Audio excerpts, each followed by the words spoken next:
Coach, you mentioned Nate Thompson in there and the joke and everything. Just in the off season with the with what you guys were doing in the transfer portal and trying to improve, how big a part does he play and all that? Obviously huge, but how much do you have to kind of work with him when he hears the chatter from fans and everything? I mean, do you discuss that with him at all? Yeah, I mean, it was a tough summer.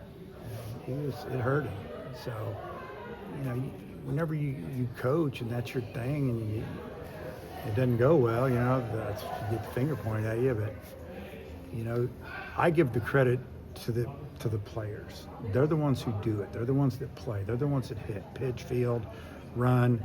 We just try to organize them, help them get better. But you got to have good players. You got to have good hitters, and then hopefully you can make them better. And that's what has gone on. We have good hitters, and they're getting better. I mean, if you talk to them, they'll tell you, that they have gotten better since they've been here. And these are guys that could hit at other schools or in high school. But yeah, I mean, our offensive coaches have done a tremendous job of training and developing guys, and then the middle part of it, as far as being a tough out, 2 strikes, an approach, attack, what we're doing, it's you can just see it. You can see it from the stands. I know you can. And last year, the year before, 2 years ago, we had a good team, a really good offense until we lost Josenberger and Wagner down the stretch. Lost my leadoff hitter, my 3-hole hitter, and Wagner he came back, he was never the same. He had a broken thumb, and then Josenberger had a severely sprained hamstring, and he hit the last game of the year. He hit a couple home runs. I mean, but we didn't have those guys down the stretch. We just never really gelled. Last year's team, pretty average hitting team, started out okay, but we knew that when our outfield, they didn't produce. This year's outfield, they produce, and it's been fun to watch. But Nate and Bobby do a great job, and they spend a lot of time. I mean, the hours that Nate and Bobby put in watching other teams' pitchers, and it's something that you just don't see behind the scenes. But I know it's being done, and there's a lot going on that make them do the job they're doing up and above and beyond maybe a lot of guys. Dave, we've talked a lot about what he's done offensively and even in the field with Kojal. Like, what's his personality like? You told a really good story in there, but kind of what is he like personality-wise around the team and stuff? So I'll tell you this. When Cam came in, I could tell that he was really uptight because I think he's a really loyal person. I think that's the way he's been raised. Parents are unbelievable. He's a big brother to all those brothers and sisters. And it didn't go good. And then he's thinking, these guys, they went and got me. I don't know if I'm going to get to play. You could just see his head spinning. And he talked with Coach Thompson. Coach brought him in, talked to him after fall ball, and then he just kept working. And then the season starts, and he doesn't start. And then we can see him getting better. In January and February, it's like, he's starting to relax. That's the guy. That's what we were thinking. So then it was like, hey, Cam, what would you think about playing first base, Coach? I called him.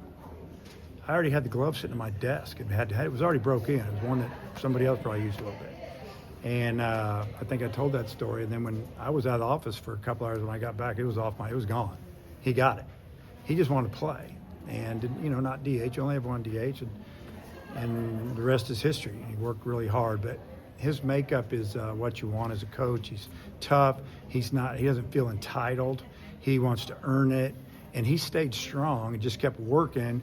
Then he made me play him. And now it's like, why didn't I play him earlier? But, it had to evolve, and it did. And I think it's made him stronger because of what he went through. What have been your overall thoughts on how Gage Wood's rehab has been going? Been really good. Gage is an extremely hard worker, and he's very serious. And, sometimes I'll try to keep it light when I see him. And, he's not really having it. He's working. And he threw a pin a couple days ago. I was actually up in the weight room, and I watched through the window. He's indoor, and it looked really good. And I think that he's getting there. I think pain-free, and what I saw the other day, he's throwing the ball 90 miles an hour with ease, and if he makes it the next bullpen, and he's still good, I think you get over the hump, and that's what we're hoping.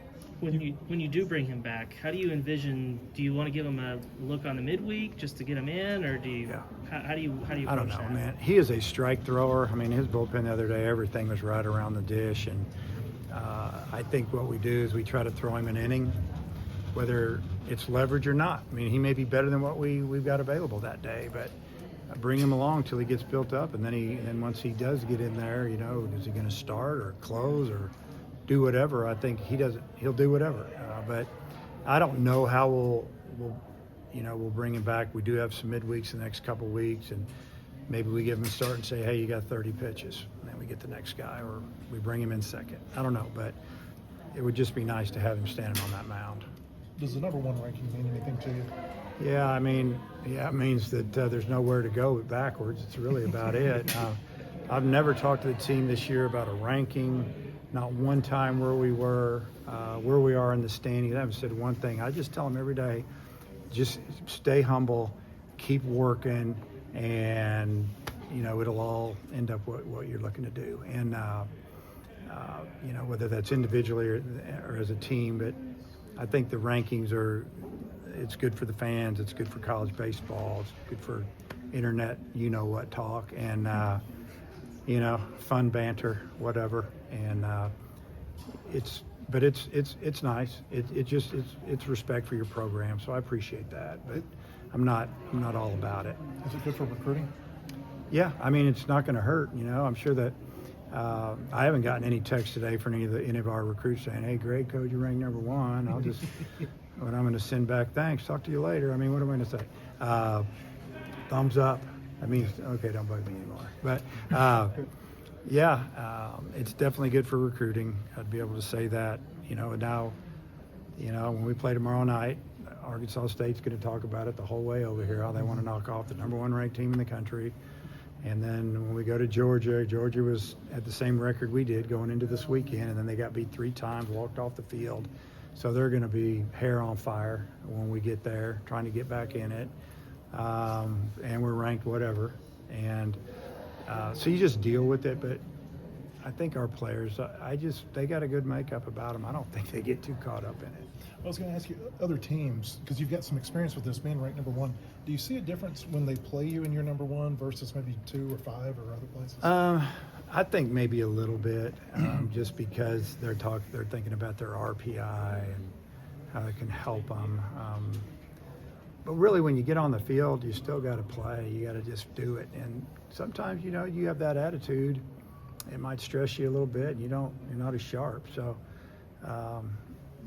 every time we play anybody, we get their best shot, especially midweek games. They might not have their ace going, but they're going to do everything they can to try to beat us. We saw that a couple weeks ago, or whatever it was, when some pretty good relievers were coming out of the pen on the other side, and we left ours down there, and it didn't work out for us. How's Rocco? Yeah, back's bothering him. Got some problems there, and just there's not a surgery type thing. It's just you got to rest and get it right. So he's frustrated. I feel bad for him, and he's still been a good teammate. Still very verbal. He's always verbal. He's verbal on the bench, and try to keep his spirits up a little bit, and maybe show him a path where he can get back. Isn't that something he's been dealing with since the fall?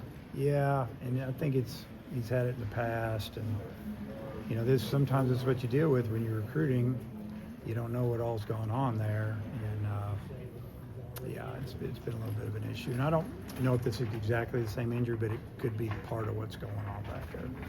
I might be wrong on the timing of it all, but it seems like Davlin really kind of took off this season when he eliminated that high leg kick in the box. I mean, can you talk about that tweak in specific? Yeah. I mean, that was something that had been being discussed. He's a good hitter, and he hit with it. I mean, he hit all fall with it. We were like, wow, this guy's really good. Got really good hand-eye coordination. Doesn't swing and miss very much. I mean, you look at his stats right now. He struck out 8 or 9 times and walked 19, and that's a good stat now. But yeah, I would say you're right, and I really like his stance now, his approach. He's still powerful. He's using the whole field with power. Been a tough out with 2 strikes, and that was probably about 10 days, 2 weeks into the season when we kind of flipped that, and it was obviously, I think it's helped. Is the objective of that kind of leg kick when guys do it to generate more power? Yeah, I don't know. I mean, I don't know on that. You probably have to ask him, but I think he's hitting the ball just as far, just as hard without it. He's strong. He's not super big, but he's really strong. You mentioned you like to keep it short and sweet after the games. Is that something that you learned over the years that you can't Oh yeah. go on as long as maybe? You Yeah, I used mean, you get a team out there and you win. That's probably the best time to get on them about stuff, because you get a team out there and you lose and you're still a little upset about the loss or mistakes.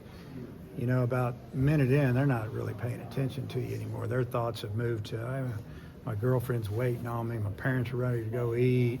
I mean, yeah, you learn with experience and time, and and you kind of got to think like an 18 to a 20-year-old every now and then. What would you be saying? Oh, coach is pissed, And so, whenever we win, that's the time for me to really get after them, or I wait till the next day and practice and go over things. This wasn't good. I know we won, or we're lucky, but yeah. And now, now it's a little different too, because now you always got a camera in your face after practice. You can't say what you want to say sometimes anyway. With Dietz, are you still optimistic that he could eventually return this year, or is a red shirt on the table? I mean, he redshirted last year, so this year would be a medical, or we could have medical last year. Either way, he still would have 4 years of eligibility. But no, if he can pitch, he's going to pitch. We need another left-hander. And if he got back to real close to what he was before he hurt the arm for the second time, which it was hurt in high school, it could be really a boost for us. Back to Dallin, you were batting him leadoff in the scrimmage games. What did you see out of him that made him that ideal leadoff hitter? He just, to me, and I think the other coach feel the same way, he looked like that guy. He looked like a leadoff guy, spark plug, tough to strike out. Maybe could irritate that starter first at bat, and had a little bit of speed. He could bunt a little bit, worked on his bunting in the fall a lot. It seemed like the right fit, and I think he really likes it. How's Maxwell's hamstrings? Yeah, it just got tight. He got second after that. He was out there, doing all that stuff. I'm looking at him, and I'm like, so we got to, put Frazier in. And, if we would have needed him in game 2, maybe to pinch hit, but I didn't really want him running, and probably not going to play him tomorrow and get him right for the weekend. I guess when we talked to you, the first one of these, you said Pepe kind of had a specific energy that was helping the team. He's not on the field now. Is anyone taking over that role? He was just verbal in the field. I think Cam's pretty verbal in the field, maybe not as loud, but he's a talker. I mean, Cam's a former shortstop, football guy.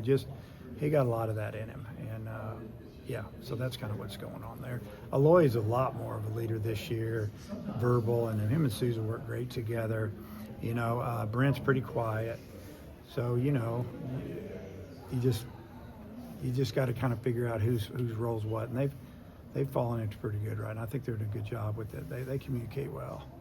What have you seen from Arkansas State? What are you expecting to see tomorrow? Yeah, I mean, just a little bit of video. They got a big win, I think, against Coastal yesterday. Shut them out, I think. Coastal's a ranked team, so I'm sure they're talking about that right now. I think they flew straight into here from over there instead of going to Jonesboro and busting over. I may be wrong. I think they're going to work out today at our park. So they're probably talking about, hey, we get us another ranked team and knock them off too. So I don't know. I always tell our guys, we try to tell them as much information we can about the other team, but we always finish with it's all about how we play and how we do. That's the only thing we can control.